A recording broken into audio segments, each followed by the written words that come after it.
Hey, I am Ethan, 32 years old, and I spent 11 years building my dream car collection worth $450,000.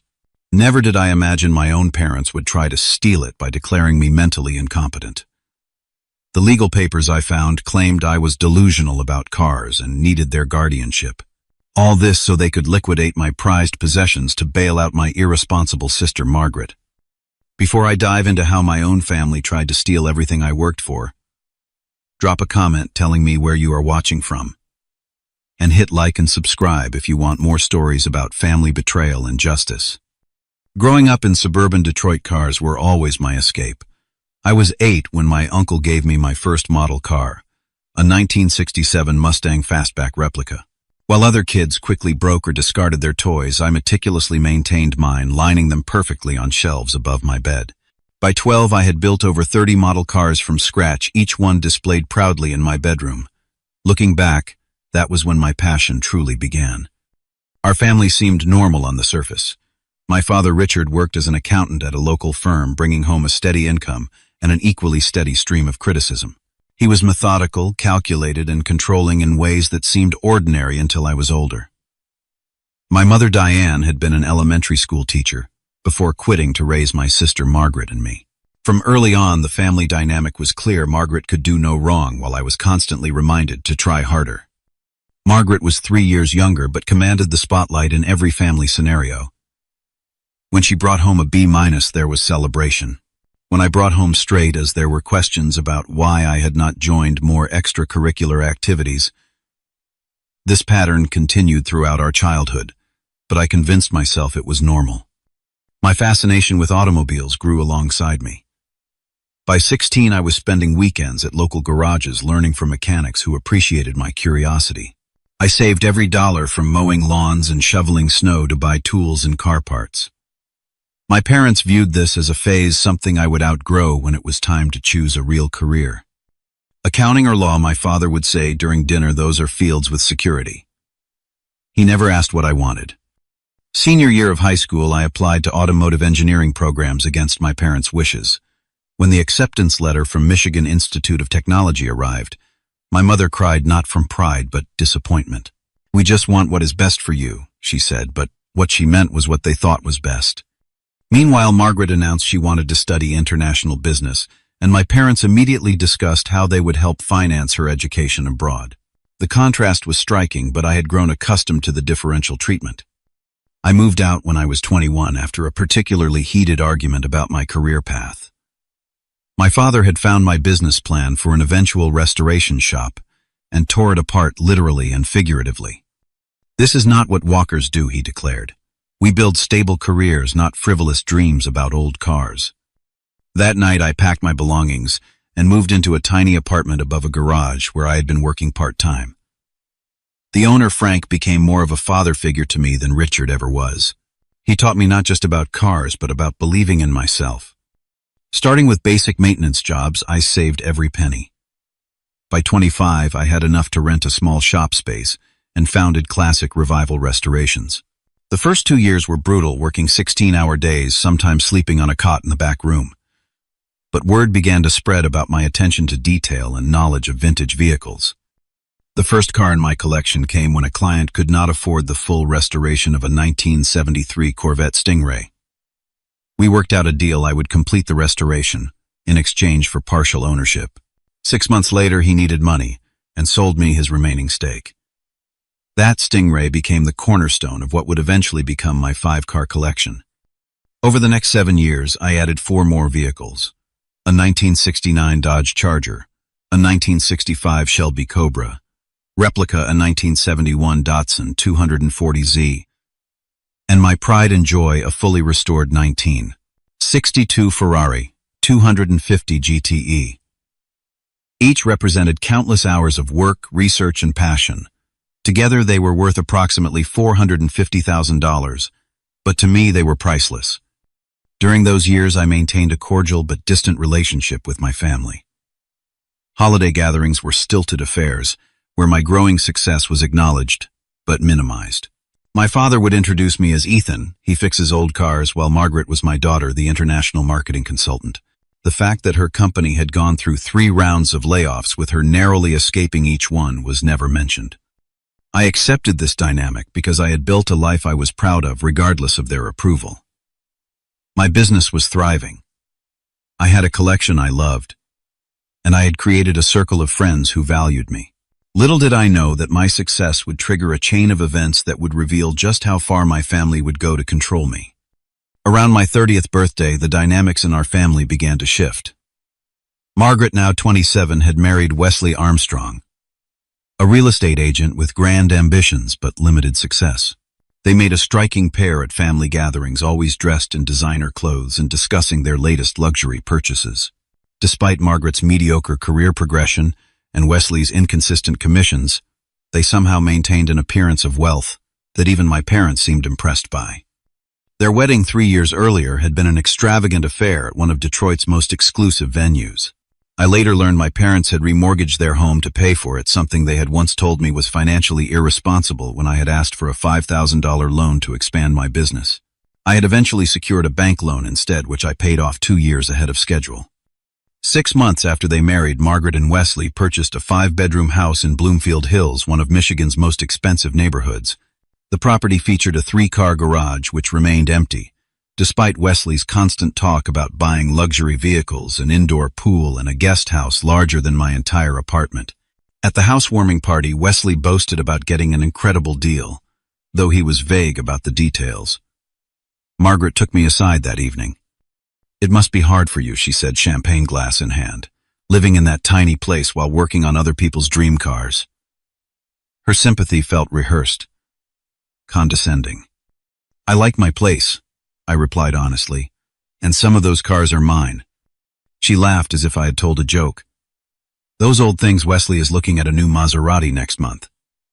Now that is a real car collection."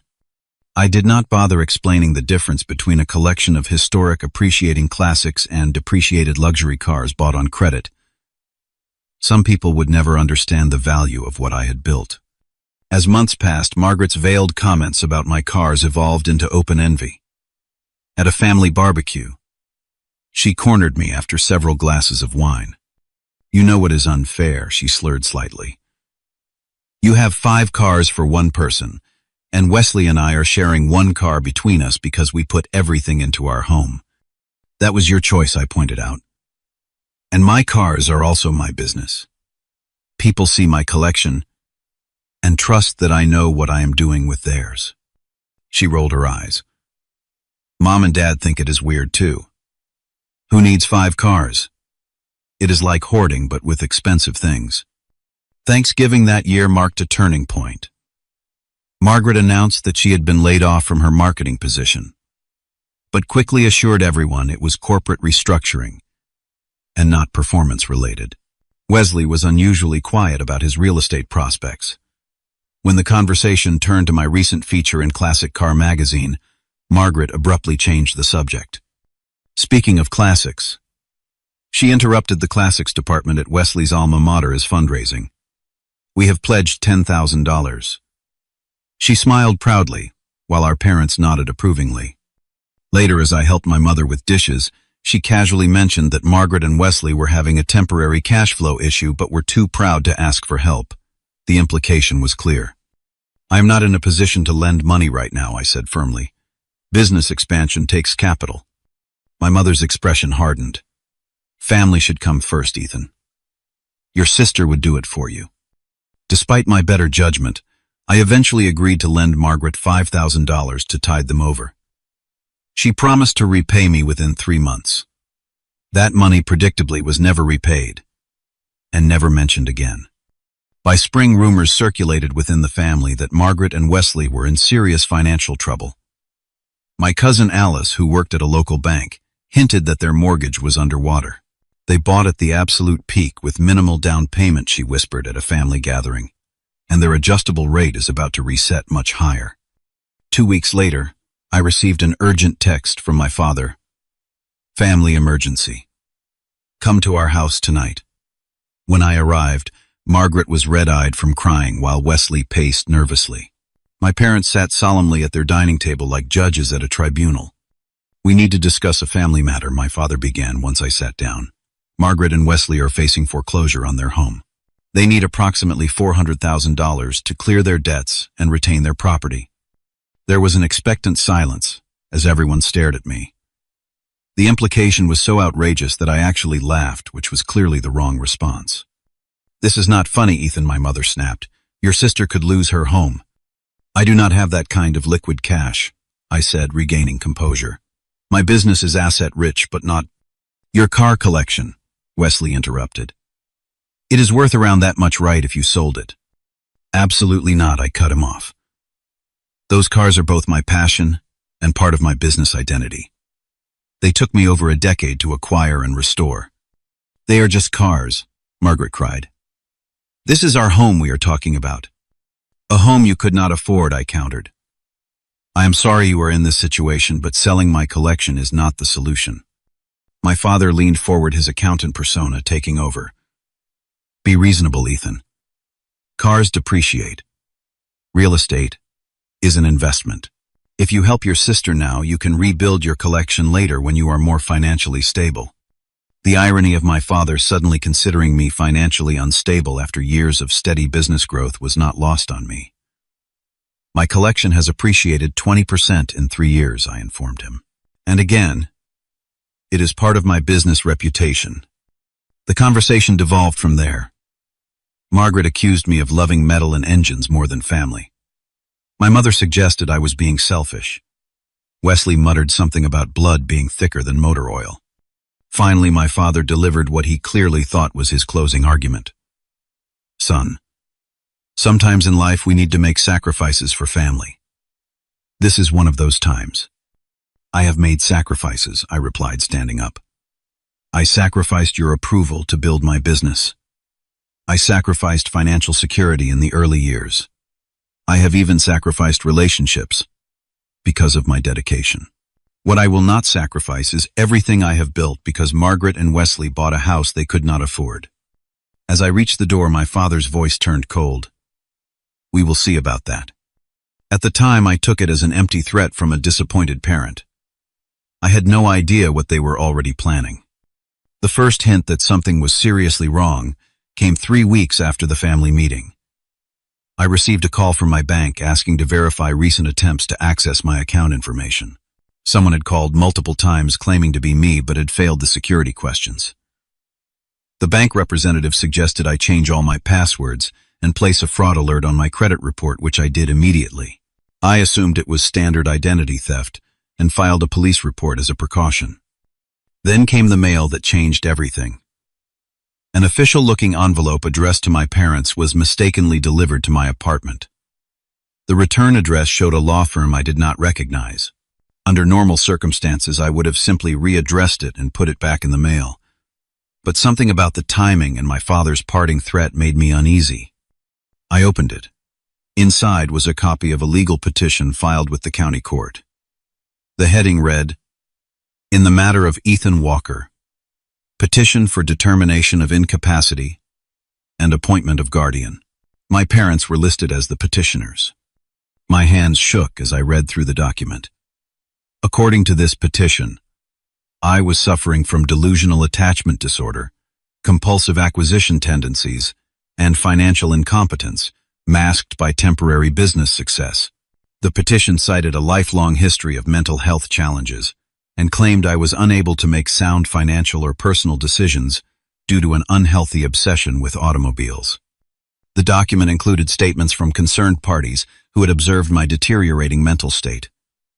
These parties included my parents, Margaret Wesley, and 2 family friends who had known me since childhood. One of them, Dr. Lloyd Patterson, was identified as having professional concerns about my mental health, though he had never treated me, and his medical specialty was pediatric cardiology.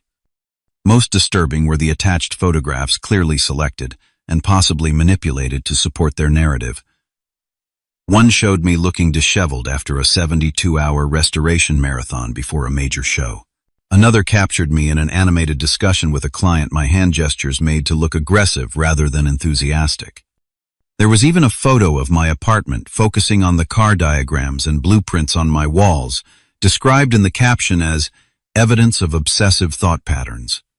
The final page revealed their true motivation. If granted guardianship, my parents would have complete control over my assets, including the authority to liquidate holdings for the protected person's best interests. They had even included a proposed financial rehabilitation plan that specifically mentioned selling my excessive vehicle collection to create a more balanced investment portfolio. My stomach churned as the full picture became clear. This was not just a family disagreement. It was a calculated legal attack on my autonomy designed to seize control of assets I had spent my adult life building. And it was coming from the people who were supposed to love me unconditionally. I later discovered they had hired Stanley Greaves, a private investigator with questionable ethics, to follow me for 2 weeks. His surveillance report described my regular 14-hour workdays as manic episodes, and my careful inspection of vehicle components as obsessive behaviors. Conversations with clients were characterized as intense and concerning interactions. When I called my parents to confront them, my mother answered with a prepared tone that suggested she had been expecting my call.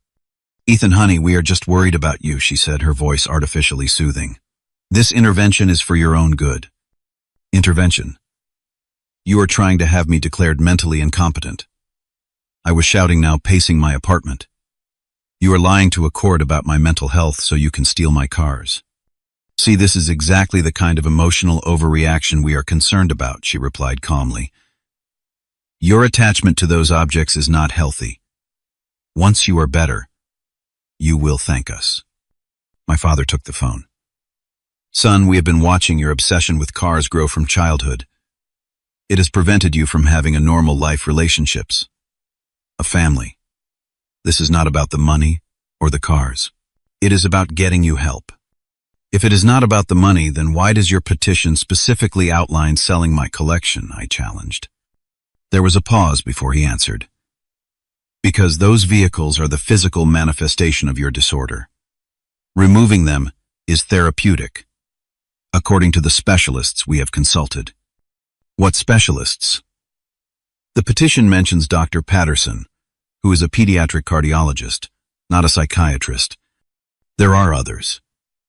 Dr. Mason has had concerns since you were a teenager. Dr. Mason. The name triggered a distant memory. My parents had taken me to see him 3 or 4 times when I was 15, claiming it was for career aptitude testing after I had expressed interest in automotive design rather than accounting like my father. The sessions had been strange, with lots of questions about my fixation on cars. Dr. Mason was not a real therapist, was he? I asked, a cold realization dawning. My father cleared his throat. He has extensive experience with troubled young people. The conversation deteriorated from there. My mother cried about how they just wanted their real son back. My father insisted this was tough love necessary for my long-term well-being. Neither would acknowledge the truth. This was about getting my money to save Margaret from her financial mistakes. After hanging up, I experienced what I later recognized as a panic attack.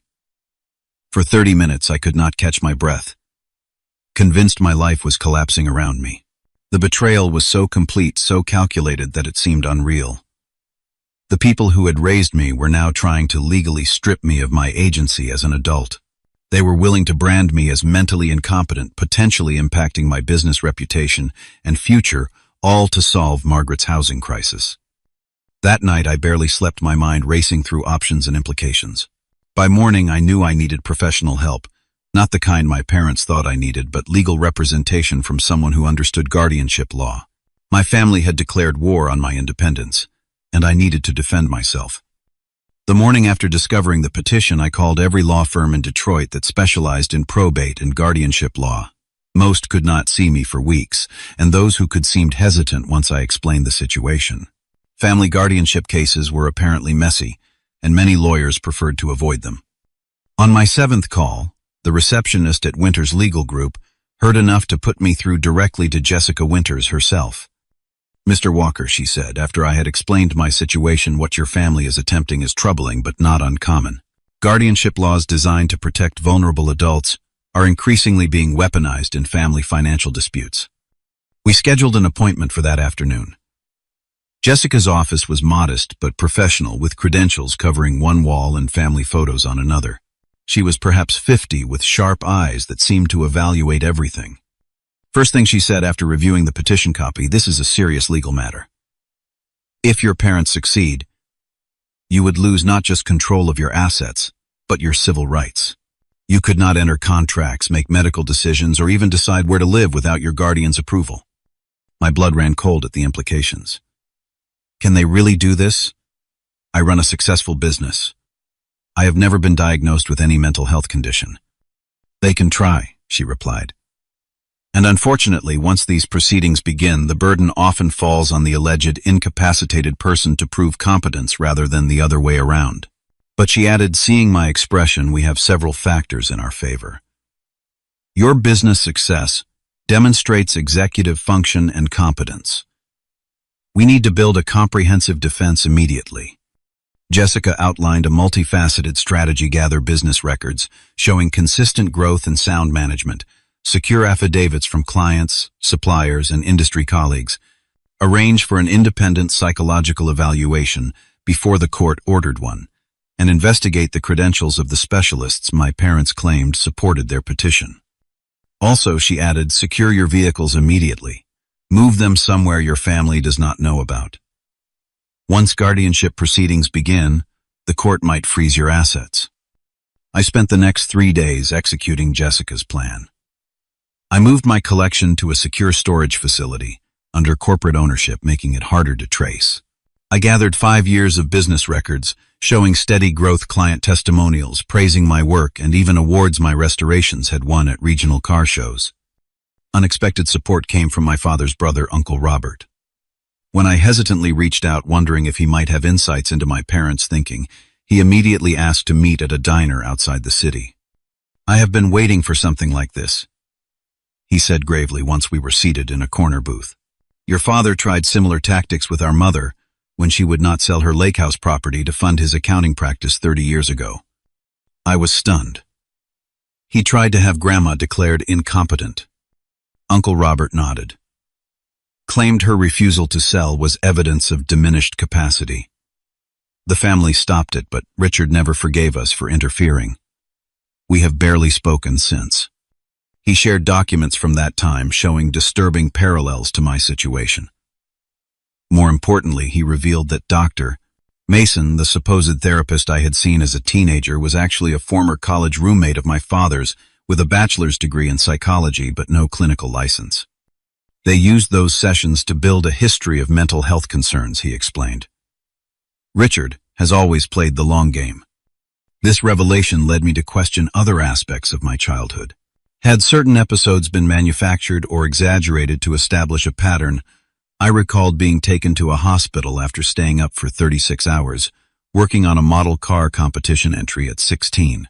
My parents had told relatives I had experienced a manic episode when in reality, I had simply been an enthusiastic teenager missing sleep to finish a project. Another surprising ally emerged when my ex-girlfriend Amber contacted me after hearing rumors about the case. We had dated for 2 years before parting amicably when her job took her to California. During our relationship, my parents had constantly tried to convince her I was emotionally unavailable and fixated on cars rather than building a future. They once took me to lunch without you and suggested I keep a journal of your concerning behaviors to help build a case for intervention, she revealed on our call. I thought they were just being overprotective, but now. Amber agreed to provide a written statement about these conversations, documenting my parents' long-standing attempts to pathologize my passion for automobiles and restoration. While building my defense, I also learned more about the legal process ahead. The court would appoint a guardian ad litem, an independent investigator, to evaluate the claims in the petition. There would be psychological evaluations, interviews with the petitioners, an alleged incapacitated person, and eventually a hearing where a judge would make the final determination. Jessica advised me to continue running my business normally while preparing for the hearing. The worst thing you could do is act erratically or make sudden financial moves, she explained. Even selling your collection now could be twisted to support their narrative that you make impulsive decisions. I followed her advice, though it was increasingly difficult to focus on work knowing my parents were actively trying to strip me of my rights. Each morning I checked my calendar, financial accounts, and business records, documenting everything meticulously for our defense. 2 weeks into preparation, Jessica called with troubling news. Your parents have filed an emergency motion for temporary guardianship pending the full hearing. They are claiming your knowledge of the petition has triggered erratic behavior that poses immediate risk to your assets. What erratic behavior? I have been doing everything normally, except securing my property. They are citing the movement of your vehicles as evidence you are hiding assets and claim you have been making threatening calls to family members. The only calls I had made were the initial confrontation with my parents and a brief tense conversation with Margaret where I had simply asked why she was supporting this action. Both had been emotional but hardly threatening. This is a common tactic, Jessica explained. They are trying to get temporary control quickly before we can present our full case.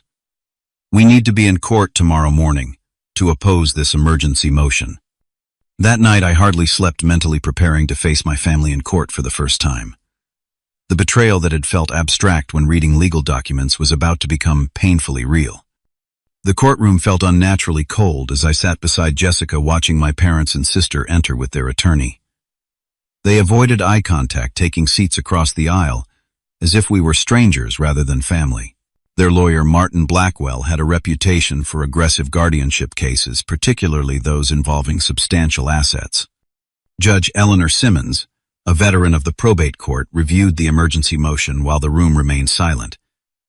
When she looked up, her expression was skeptical. Mr. Blackwell, your emergency motion cites immediate danger to assets, but provides limited specific evidence. Can you elaborate? Blackwell rose smoothly. Your Honor, since becoming aware of the guardianship petition, Mr. Walker has moved his entire vehicle collection, worth nearly $500,000, to an undisclosed location. This demonstrates exactly the impulsive, secretive behavior outlined in our petition and raises concerns about asset dissipation before the court can rule on guardianship. Jessica countered. Your Honor, my client moved his legally owned property to secure storage after discovering his family was attempting to seize control of his assets with the explicit goal of liquidating them. This was a rational protective measure, not evidence of incapacity. The judge turned to me. Mr. Walker, are these vehicles still in your possession, or have you sold or encumbered them? They are still mine, Your Honor, I answered. I simply moved them to prevent potential interference before this matter is resolved. I can provide documentation of their current secure storage. After hearing arguments from both sides, Judge Simmons denied the emergency motion, but ordered an expedited process for the main guardianship petition, including an independent psychiatric evaluation within 10 days. She also appointed Andrea Holden as guardian ad litem to investigate the case and provide recommendations to the court. Until this matter is resolved, the judge concluded Mr. Walker shall maintain his assets in their current state, with no sales or transfers of the vehicles in question. It was a small victory, but the accelerated timeline meant we had less time to prepare our defense. As we left the courtroom, I caught Margaret whispering to our mother, both glancing at me with expressions mixing anger and something that looked almost like pity. The court-appointed psychiatrist Dr. Sarah Harmon had an office in a modern medical building downtown. Her evaluation would be crucial to the case, and Jessica had prepared me extensively for the types of questions and assessments to expect. Be yourself, she advised. Do not try to hide your passion for cars and restoration, but articulate how it functions as both business and personal interest. Demonstrate your clear understanding of finances, relationships, and daily living responsibilities. The evaluation lasted nearly 4 hours across 2 sessions. Dr. Harmon was thorough, but fair, asking about my childhood education, business development, and relationships. She administered standardized cognitive tests and interviewed me about my decision-making processes for both personal and business matters. When she asked about my car collection, I explained the business rationale. Each vehicle in my collection serves multiple purposes. They are appreciating assets, advertisements for my restoration skills, and teaching tools for my apprentices. I can demonstrate the return on investment for each acquisition and restoration. However, Dr. Harmon seemed particularly interested in my awareness of how others perceived my interest in cars. Your parents describe your relationship with these vehicles as obsessive and all-consuming. How would you respond to that characterization? I am passionate, not obsessive, I replied carefully. I run a successful business that requires deep knowledge and enthusiasm. Outside of work, I maintain friendships, pursue other interests like hiking and photography, and handle my personal responsibilities. The difference is that my parents have never valued my chosen field, so they pathologize the dedication that would be praised in a surgeon or attorney.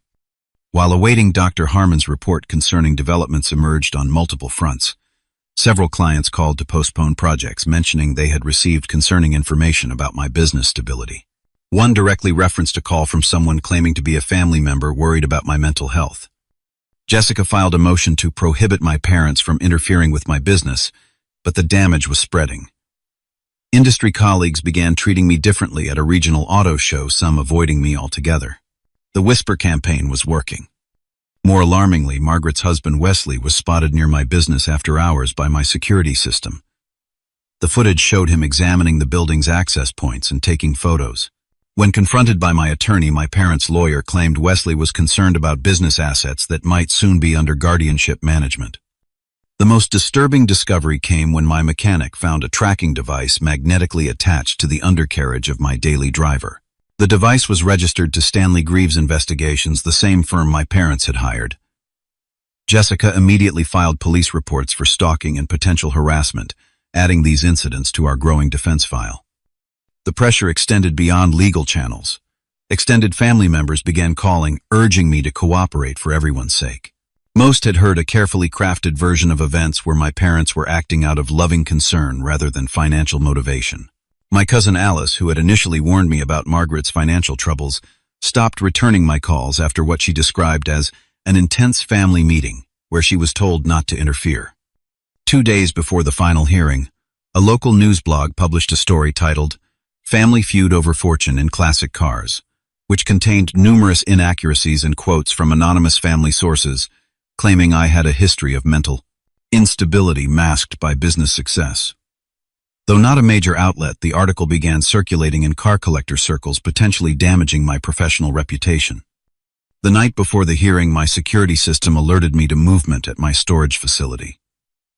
The cameras captured Wesley and another man attempting to access the building where my collection was kept. They left when security responded, but their intention was clear. They had been trying to locate or access my vehicles before the court ruling. This final incident strengthened our case, demonstrating the true motives behind the guardianship petition. Jessica added the security footage to our evidence, along with Dr. Porting estimated Harmon's completed evaluation, which found no evidence of mental incapacity, and specifically noted my detailed understanding of business finances and rational decision-making processes regarding asset management. As I prepared for the hearing that would determine my future, I felt a strange calm, replacing the panic and betrayal. The evidence was overwhelming that this was not about my mental health, but about my family's attempt to solve Margaret's financial problems by seizing control of my assets. Now I just needed the court to see the truth. The day of the hearing arrived with a sense of finality. The courtroom was more crowded than for the emergency motion, with extended family members filling several rows. Some nodded encouragingly to me, while others sat firmly behind my parents, the family literally divided by the center aisle. Judge Simmons entered and reviewed the substantial case file that had developed over the past weeks.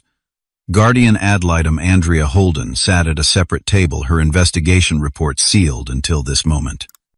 "This is a final hearing to determine whether guardianship is warranted for Ethan Walker," the judge began.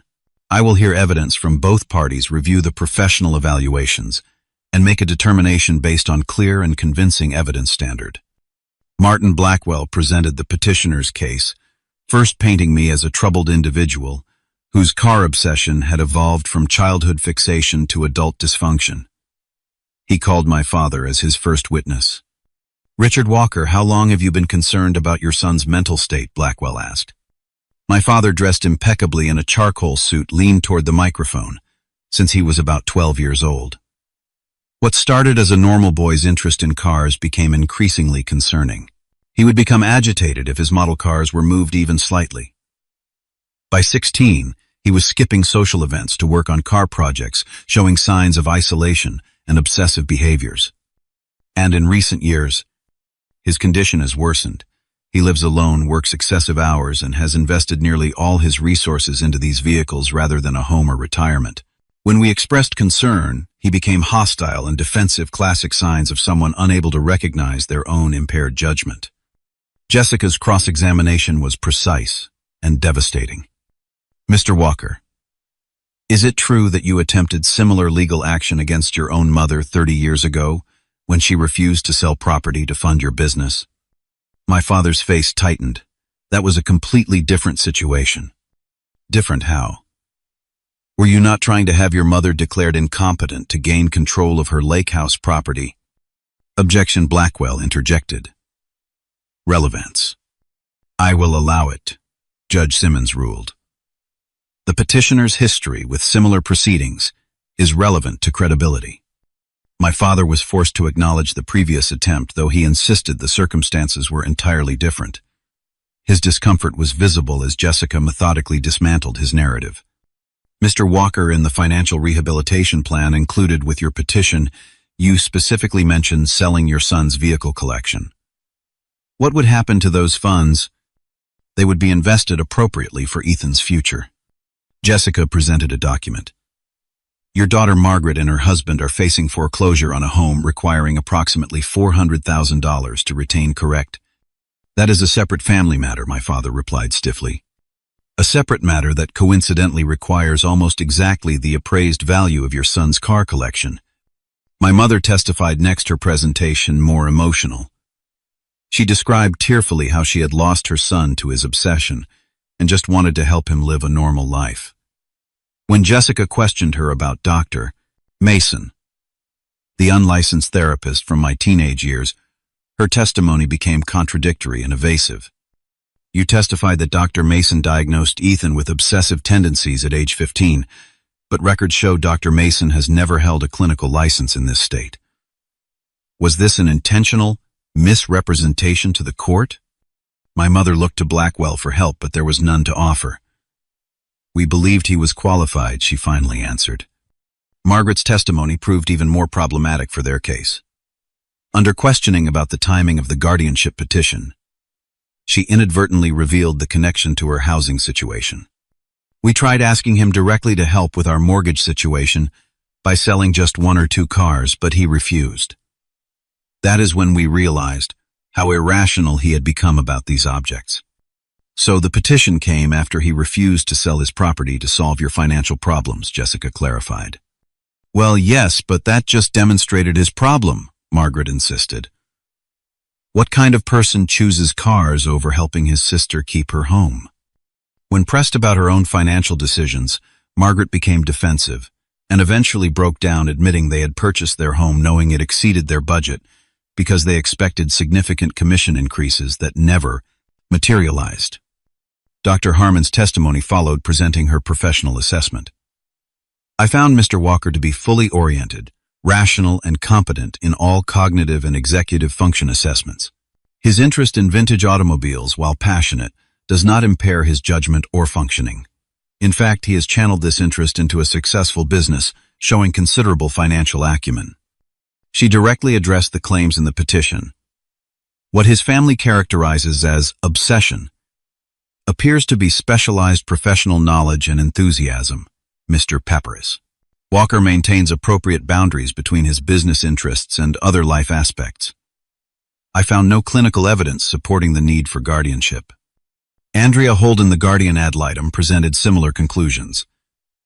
After thorough investigation, including interviews with business associates, clients, and friends of Mr. Walker, I found consistent evidence of competent decision-making, successful business management, and appropriate social functioning. Most damaging to my parents' case was her assessment of their motives. There appears to be significant financial motivation behind this petition, specifically related to the petitioner's daughter's property foreclosure. Evidence suggests the primary goal is gaining control of Mr. Walker's assets, rather than concern for his welfare. My Uncle Robert's testimony about the previous guardianship attempt against my grandmother further undermined my parents' credibility. He provided documentation showing the pattern of behavior spanning decades. Richard has always used whatever means necessary to control family resources, he testified. When conventional pressure fails, he resorts to more extreme measures, including weaponizing guardianship laws. When my turn came to testify, I felt surprisingly calm. I described building my business from nothing, the careful research behind each vehicle acquisition, and my business plan showing projected growth and succession planning. These cars are not just possessions, I explained. They represent my business reputation, my expertise, and yes, my passion. But passion is not pathology. Every restoration teaches me something new that improves my craft. Every vehicle in my collection was acquired through careful consideration of its historical significance, restoration potential, and investment value. I addressed the court directly for my closing statement. Your Honor, my parents raised me to be independent and self-sufficient, then attempted to strip me of that independence when I succeeded on my own terms rather than theirs. They have manufactured concerns about my mental health to gain control of assets I built without their support or approval. This petition is not about protecting me, but about forcing me to solve my sister's financial problems by liquidating what I have spent my adult life building. After final arguments from both attorneys, Judge Simmons called a 1-hour recess to review all evidence before rendering her decision. That hour felt eternal as I sat in the hallway avoiding eye contact with family members passing by. When court reconvened, Judge Simmons delivered her ruling with clear conviction. Having reviewed all testimony, professional evaluations, and evidence presented, I find no clear and convincing evidence that Ethan Walker lacks the capacity to manage his person or property. The petition for guardianship is denied. She continued with unexpected force. Furthermore, I find disturbing evidence that this petition was filed with improper financial motivation rather than genuine concern for Mr. Walker's welfare. The manipulation of guardianship proceedings for financial gain is a serious matter. She ordered my parents to pay all court costs and my legal fees, and referred the case to the district attorney's office for potential investigation into perjury charges regarding the misrepresentation of Dr.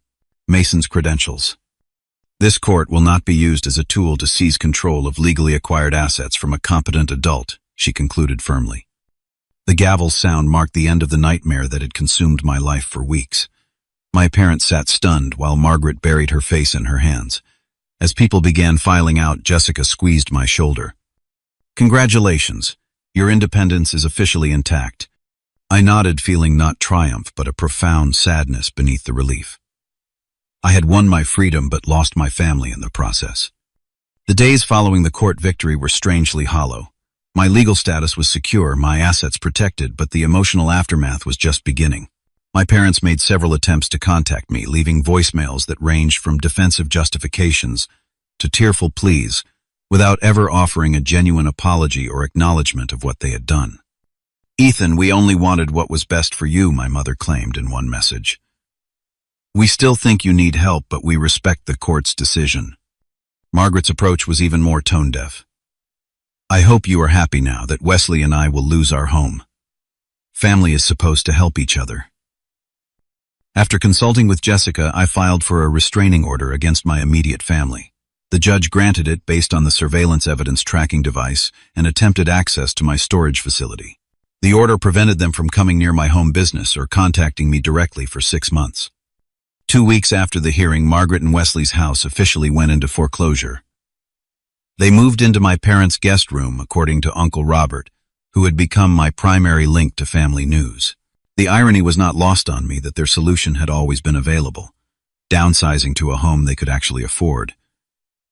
But they had tried to appropriate my assets instead. Rebuilding my business reputation became my primary focus. The local news blog article had done some damage in collector circles, with potential clients asking pointed questions about my stability. I addressed this head-on, sharing court documents, confirming my competence with key industry contacts, and being transparent about the failed guardianship attempt when necessary. My family tried to have me declared incompetent to gain control of my assets. I would explain simply. The court found zero evidence supporting their claims and dismissed the case entirely. Most people were sympathetic, many sharing their own stories of family conflicts over money. By summer, my client list had largely recovered, with several major restoration projects contracted through the following year. The emotional healing proved far more challenging than the professional recovery. I began working with Dr. Lena Kapoor, a licensed therapist specializing in family trauma. Our sessions focused on processing the betrayal without letting it define me. What your family did was about them, not you, she emphasized in our third session. Their willingness to pathologize your passion reflects their own issues with control and entitlement. Through therapy, I uncovered how many of my childhood memories had been shaped by my parents' narrative that my interest in cars was somehow problematic, rather than simply different from their expectations. Dr. Kapoor helped me recognize that what they had labeled as obsession was actually focused passion, attention to detail, and specialized knowledge, all qualities that made me successful in my chosen field. My support network expanded beyond professional connections. Uncle Robert and Aunt Patricia invited me for Sunday dinners, introducing me to cousins I had rarely seen at family gatherings. Alice eventually reached out to apologize for her silence during the court proceedings, explaining the intense pressure she had faced from my parents. They told everyone you were having a breakdown and needed intervention, she explained over coffee. Only those of us who knew you well recognized it for what it was. A cash grab disguised as concern. As my restraining order neared expiration, I made a deliberate choice not to renew it, but maintained my distance through clear boundaries. When my father attempted to arrange a meeting to clear the air, I declined through my attorney, explaining I would consider reconciliation only after genuine acknowledgement of the harm they had caused. I do not expect them to fully understand why their actions were so devastating, I told Dr. Kapoor. But I need some recognition that they violated my trust in a fundamental way. That acknowledgement never came. Instead, my parents and Margaret crafted a revised narrative where they had been motivated by genuine concern, and I had overreacted to their well-intentioned intervention. This version spread through extended family, creating uncomfortable dynamics at weddings and funerals where our paths occasionally crossed. 6 months after the court ruling, I made a symbolic decision to add a new vehicle to my collection, a 1957 Chevrolet Bel Air that required extensive restoration. I had admired this model since childhood, but had never found the right project at the right time.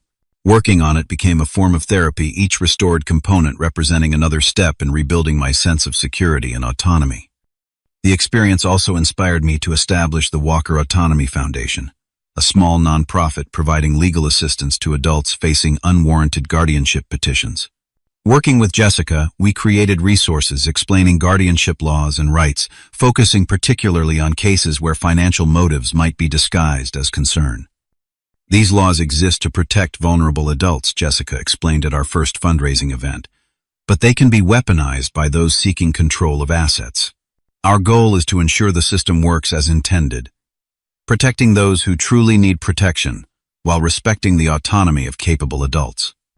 A year after the court ruling, my business was thriving beyond pre-petition levels. The publicity had unexpectedly raised my profile in restoration circles, with several articles in industry publications featuring my work. I had expanded my workshop space and hired 2 additional specialists to handle increased demand. My personal life also evolved in positive directions.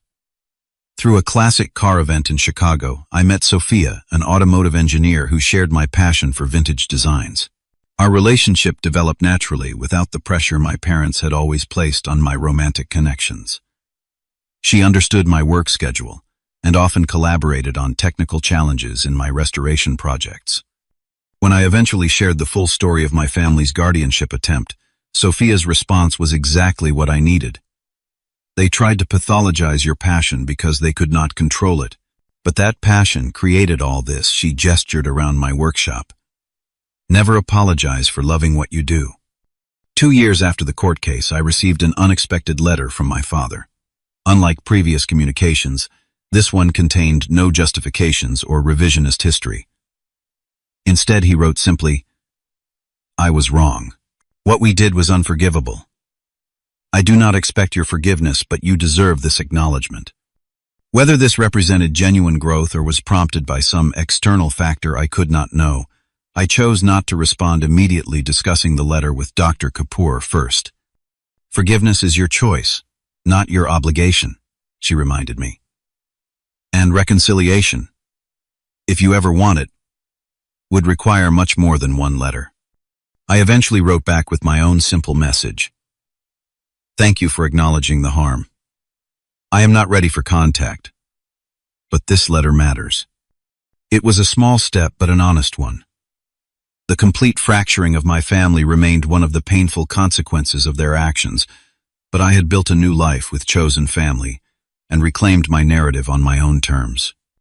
Looking back at the entire experience now, I recognize that what my parents tried to take from me went far beyond 5 cars worth $450,000.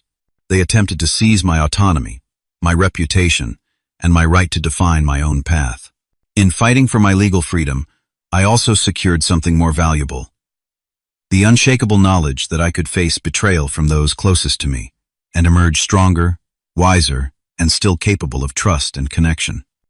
The irony is that in trying to control me through claims of mental incompetence, my family forced me to develop greater emotional intelligence and self-awareness than I might have otherwise achieved.